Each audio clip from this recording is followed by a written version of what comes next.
super, ok. Et du coup, quand est-ce qu'on aura la version? Je sais pas, faudrait demander à Claude. Je sais pas comment elle fait pour Anne pour choisir la DA et tout ça. Mais... On a eu une proposition un peu originale.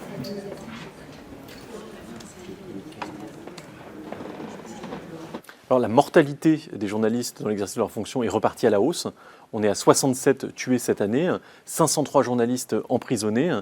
Je crois que c'est des chiffres qui sont inquiétants parce qu'ils montrent qu'on n'a pas réussi à enrayer cette spirale de la violence contre les journalistes. Alors qui tue les journalistes? Très clairement aujourd'hui ce sont les forces armées israéliennes qui ont opéré tout à la fois une campagne de discrédit, mais aussi des frappes ciblées contre les journalistes qui ont en quelque sorte porté ce bilan dans une ampleur qui est tout à fait considérable.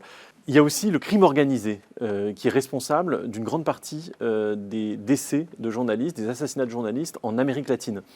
Ce qui était l'apanage du Mexique, avec 9 morts encore cette année, s'étend désormais à une grande partie de l'Amérique latine. Il faut se battre. Ce sont des journalistes à qui on ôte la vie. Ce sont des journalistes qui sont délibérément assassinés. Au fur et à mesure de l'histoire de RSF, au cours de ces 40 dernières années, on a bien mesuré cela. Les journalistes étaient des témoins privilégiés de l'histoire. Ils sont devenus ensuite des dommages collatéraux, et maintenant des monnaies d'échange, des pions dans un jeu diplomatique et des cibles.